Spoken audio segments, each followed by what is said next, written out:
You are listening to Any Given Sunday, Australia.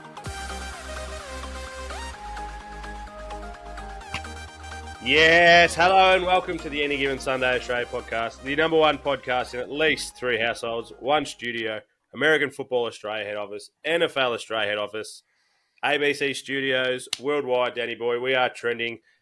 Second episode in a row that we are two out. Charlie's not with us today. He put the pressure on you though, mate. So joining us from your western wing of your household at Danny Webb, AGSAU. How hot are you feeling in that seat after Charlie did pretty well in that seat? Oh, mate, my seat is absolutely on fire. I feel like one of these coaches out there, you know, you lose one game, you're away for one game, you're just not in your top form, and then, boom, you're nearly out the door. But I'll claw my way back. I don't see Charlie here this week. Hey, Mr. Big Shot, saying my seat's hot. Nah, I like it. We're going to keep you on your toes as well. You've come from very, very far down. You were a basketball nuffy before we started, but look at you now. But we just got to knock you down a couple of pegs. Yeah, well, full swings and roundabouts. But every now and then I'll come up with some complete fire and I'll cement my spot in this place. Knowing what we've got today, there's some fire coming. So Charlie better watch out. He's just been put back into his spot. Some huge news has come out overnight, mate. And I think that this is good news for Australia. I think, personally, that this is good news for us. There's going to be a game in Berlin. You are our resident traveller. So next year there's a game in Berlin, in Germany. Have you been to Berlin? What's it like, mate? Yeah, so I have been to Berlin. They do call me Mr. Worldwide 2.0. Berlin is one hell of a city. Super fun. Like, it's crazy. They've got so much history, which they very much publicly present. Like, they built memorials in the busiest street in Berlin, despite the war never actually affecting there, just to, like, almost open everyone's eyes to it. But it also has this, like, cool, grungy part to it, covered in graffiti. The, like, pop culture scene's super huge. I think it's a perfect spot to host an NFL game. So is this just one of the NFL's, like, because they always have a couple of games in Germany. Is just Berlin just the next city, or is it an additional game?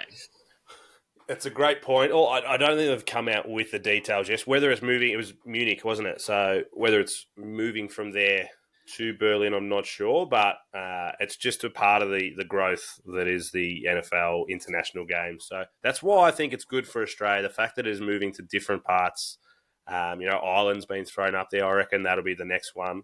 But Australia, just sprinkling a few little, salt bays on there, and I reckon we'll get a game soon, very, very soon. Yeah, and as someone who's gone to one of these Germany games, if you have any opportunity to go, or if NFL Australia want to send us, send us. If they're willing to, it is so much fun. Like, I didn't think the atmosphere was going to be as good as it was. Mind you, I went to see the Chiefs and Dolphins, and they travel well. Ended up almost in a, what's it called before the game? Tailgate. Almost ended up a tailgate, but in Germany, just on the train to the game. Everyone was going nuts. And then we're walking towards the stadium because you're in Germany. It's pretty loose. There's just people on the footpath selling you beer as you walk past in plastic cups so you can get nice and charged on your way into the game. Not that we promote drinking, but one hell of a time. We also don't not promote it.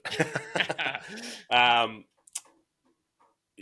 is your German? So that when they do send us, you're going to be the guy. Ich spreche Deutsch. Guten Tag, ich heiße Danny. Ich wohne Australia. Ich bin... I don't actually know what 30 is. I can do 29 for you. 30. Ich bin 30. We're 32. Nah, nice. All right, mate. You'll be our little tour guide when we get sent over there. Charlotte knows. She'll send us over there for sure. Some more news that came out, and it's funny, we were talking about this, Charles and I, about Bill Belichick. It's come out overnight that he's actually finalising a deal. We said that he might go to the opposite coast to what he's actually in, looking for some sun, some sand, tanning that young girlfriend of his. But he's signed, and it looks like finalising a deal with UNC, going to Chapel Hill. Incredible. So do you think, because his current girlfriend, Jordan Hudson, she's 24. Oh, I guessed her age the other day. Great guess. Do you think Bill is looking for a younger girlfriend? Is he trying to pick up a new college girl? Is that why he's gone to the college game? Yes. No. I think he's happily in a relationship currently, but he always got to keep his options open. You know, you got to. You can't. He's not being tied down. He's an older man now. He's not tying himself down and worrying about that. But he's definitely. I don't know what. I imagine it's a pretty good party life at Chapel Hill, but I don't know what it's going to offer a 24-year-old. Yeah, well, she apparently Unless was a she former... hasn't finished a degree or something, then she could go there and finish. She's a former cheerleader. Maybe she's gone back to coach the cheerleading team. Maybe it was a 2-for-1 deal. Like, you know, you get 100%. He's not going out there without something for her. No, it's a team partnership at this point, isn't it? Yeah. And I said, Charlie and I said this yesterday, and I wanted you to put turn your cap around. You're a young college man looking for a team. You've just noticed that UNC's now signed Bill Belichick. Are they going to the top of your list? It would be hard not to. Like, obviously, he's going there to try and turn this team into, college champs, national champions. That'll be his one and only goal because he's done everything else in the NFL and he didn't sign with an NFL team. And I'm not sure if that's just because NFL teams didn't want him or if he wasn't going to go to somewhere that wasn't going to be an instant contender. Surely he's going there to try and bring him a chip. Yeah, so why wouldn't he there to completely change the program that they've got? And he had this in New England where he did control literally everything. But when you go to college as a coach, you literally control everything. So he'll be going there and he'll be King Dick. He'll be on recruits. He'll be, probably defensive coordinator because he's the defensive-minded genius that he is. But I think college suits him to a T and he could be there for quite some time. So UNC... I don't know what they're paying, but next year's national champion could be juicy. So good on him signing UNC, and good on them. Like that's huge for them. That's going to bring some quality players, and I know it's all about money over there with their can't think what they're called, but the people when they bring money in, sponsors or whatever it is. So no. When they got like just the rich people that give them money for no reason, donors. Yeah, we'll call them donors. So that'll be huge for them. UNC. Although the home of Michael Jordan will be just as big now in the football space. So watch this space, I reckon. If you've got $5, I'd be putting it on UNC to win the championship next year. I'd love to see the odds now, like what they were prior to him signing and what they are now. It'd be crazy. There'll be a huge, huge dip. Speaking of huge dips, this next story has come out over the last few days. And I think, and in our profession, where there's smoke, there's normally fire, my friend. How worried are you about this whole Jalen Hurts, AJ Brown tiff off the field, which seems to be creeping a little bit on the field, and it's just very Philadelphia that it'll fuck everything up? Oh, come on, man. Surely you're not buying this. This is one roast capsicum spicy sort of dip, because it's just there to light a flame under everyone's ass and produce some smoke. But it is very much media driven. So if anyone who doesn't know the story, AJ Brown got interviewed at the end of the last game, and they're like, "What needs to improve?" And all he said was passing. Then Big BG Brandon Graham came out and was like, "Holy fuck, they're fighting." And then since then, he's come out and apologized because he said he misunderstood and he was just a very emotional fella, the Big BG. I'm going to put it in the words of our big man himself over my left shoulder, Jordan Mailata. And he said, he got asked about the feud. And he's like, is it over? He said, yes. We are moving on. It's the Pittsburgh Steelers this week. Not the AJ Brown and Jalen show. It's the Pittsburgh Steelers. That's it. Then I went on for a little bit more of a deep dive. And I listened to the whole AJ Brown interview about it. And he's just come out and said that, BG misspoke. It was just misunderstood. AJ said when he said it was about the passing, he was referring to every single aspect of the offense during the passing game. He was talking about the blockers. He was talking about the people who are running routes. He's even said to himself he needs to get to his spots quicker and be more open more often. It was definitely nothing. It wasn't a direct attack at Jalen by any means. And he said when it first got brought up to him, he laughed. And he's like, well, at the end of the day, it's just Philly, so obviously this shit's going to happen, isn't it? But they're all good. They're all good. Nothing to worry about. Mind you, one little last tidbit on this. I'd probably smash the overs on the AJ Brown receptions this week. Sorry. I'm sorry for the passing comment.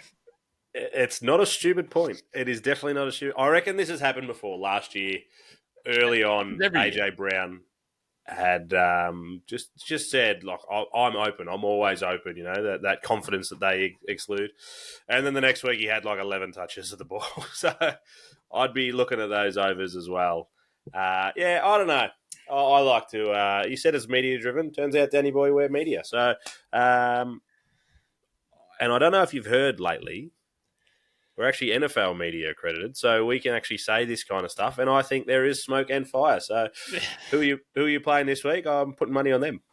The Steelers. I just said it 3 times. Yeah, I know. I wasn't 100% listening. That is not a good media. That is some bad media over there. I just talk about it. I don't listen to it. Fair enough. All right, if you're happy, we'll see.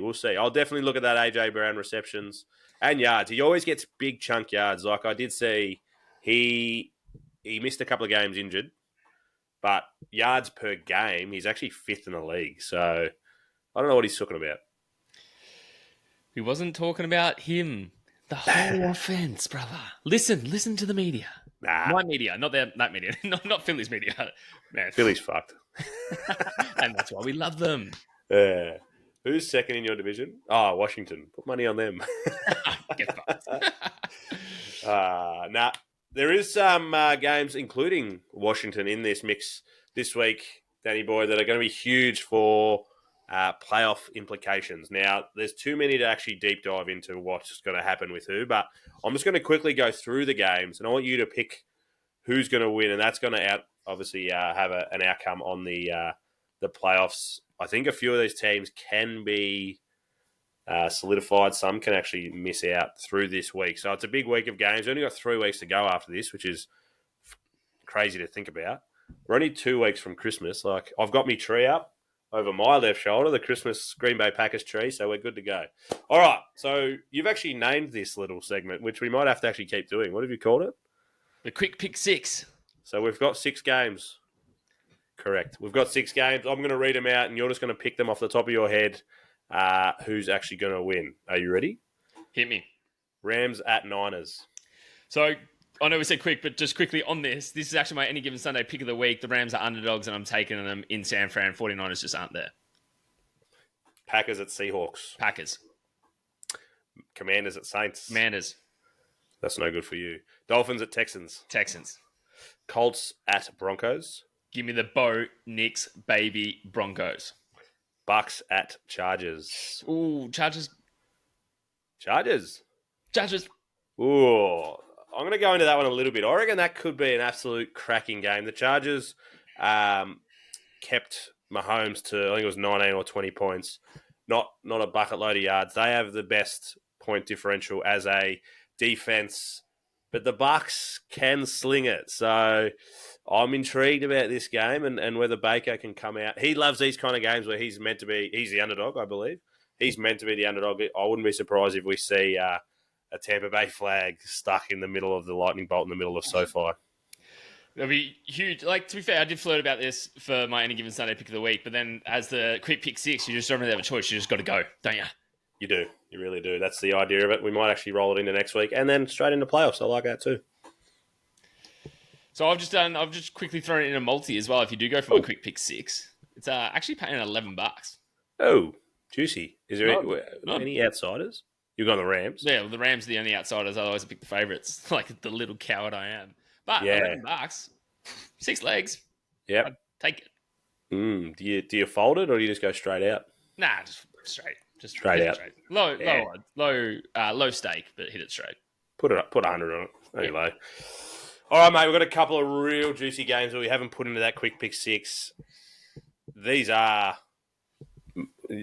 division defining. They are seed defining. They are huge, these 2 games.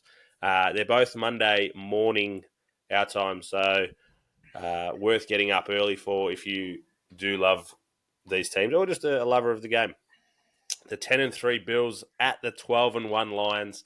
No surprise that nearly 60% of people are on the Lions at $1.73. Feel like that's a closer amount of people than I would. Or $1.73 is probably closer than I thought. The Lions at home might be a little bit better odds. Yeah, well, I guess it kind of is coming off the back of what the Bills have recently done. The Bills' defense might have a few questions, but their offense just put up 42 points against the Rams. Like, the Rams don't necessarily have a bad defense, but to absolutely dominate like that. So if the Bills can have a really good hard look at their defense and try and turn this thing around, they can definitely compete, especially because these Lions, and I talked to you about this last week, which you were pretty upset about, but the Lions have so many players on IR and still got the job done against the Packers. They were literally pulling people off the street to play defense. Like, they weren't in the practice squad. They were just going straight from the street to the team and still beat the Packers. So it's just something to think about. So, like, these Lions, yeah, they're dominating. They're being coached really, really well. And they've just got it going on. But it'll be interesting to see because the Bills really need a bounce back after losing to such a high-octane game, the highest scoring game of this season. You obviously listened to the podcast and heard how devastated I was that you actually sent that message. And I was like, fuck you. The Packers had some injuries on defense too. So, fuck. I don't want to hear that the Lions have been bringing people off the street. That's bullshit. Everyone's injured. I don't want to hear it. But you make a great point. They are beat up. I reckon this is another game. I don't know if you've got it in front of you. What so it's a 2.5 line. The Lions are favourite, but what are the overs for the points? Because I reckon this one could be another one where 30 plus each team. Because the Lions offense, Tim Patrick last week, if you can stop him on Ra St. Brown, Tim Patrick just slots in there. I've actually just put him into my fantasy because of that. The Lions at home as well. I don't know if they're as daunting at home. Like all these teams that are 12-1, 10-2, even the Bills at home, you're going to be wary more at home than away. But I don't know if the Lions at home are as scary.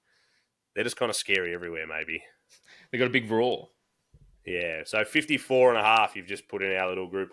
I reckon you smash that overs because, like you said, the Bills just had 40 put up against them. And the Lions, in the second half, the Packers put, 20, 25 on them. So, yeah, I reckon this one could be quite high scoring.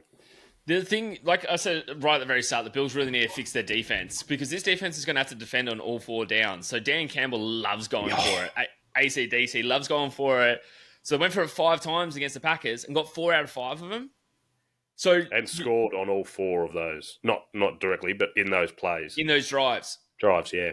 So you just really need to be all over it on defense, which if the Bills are allowing 44 points, they're not there yet. Yeah. So that's interesting probably, one. 2.5 line, mate. Who do you think? No, I'm going to take the Lions at home until they give me a reason not to. Realistically, as a Philly fan, I want them to lose. So if I'm putting my Philly hat on, which I never take off because fly Eagles fly, I really want them to lose, and we'll get to that in our next preview and why.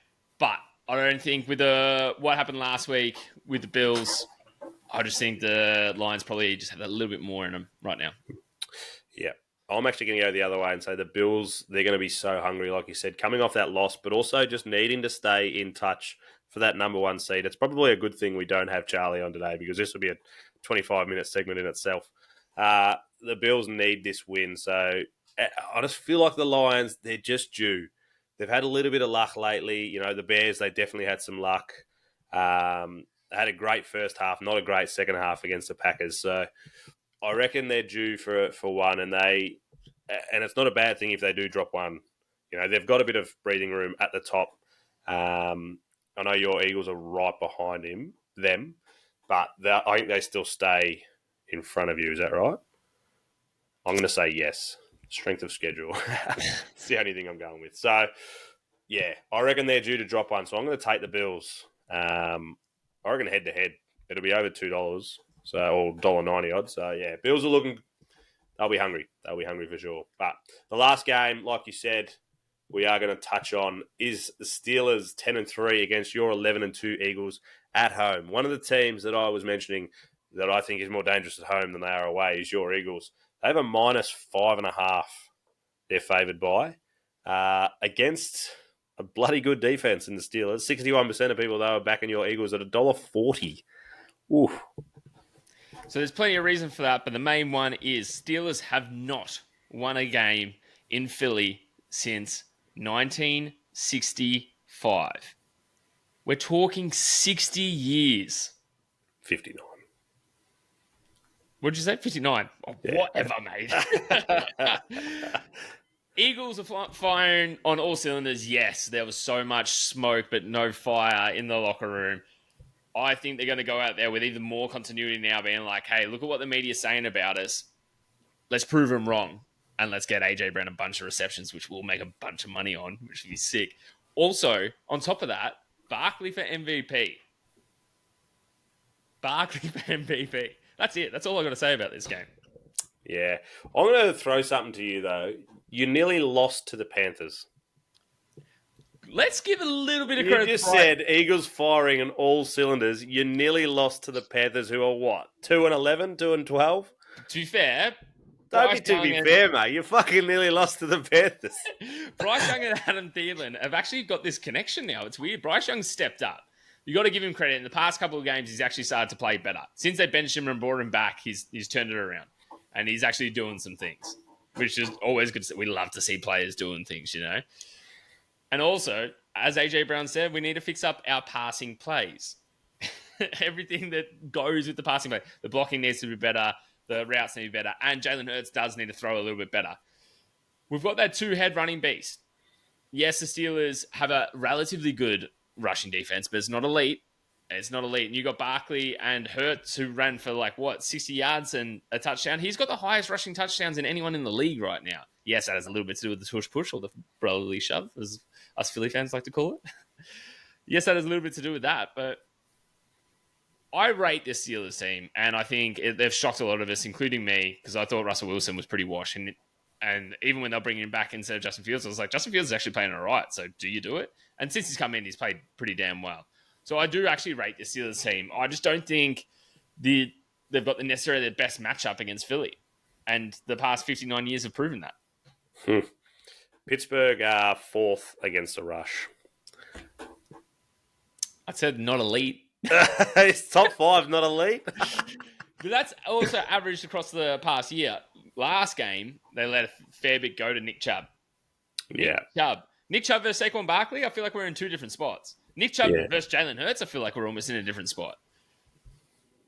Fair enough. So you're going huge on Saquon or Hurts for overs as well?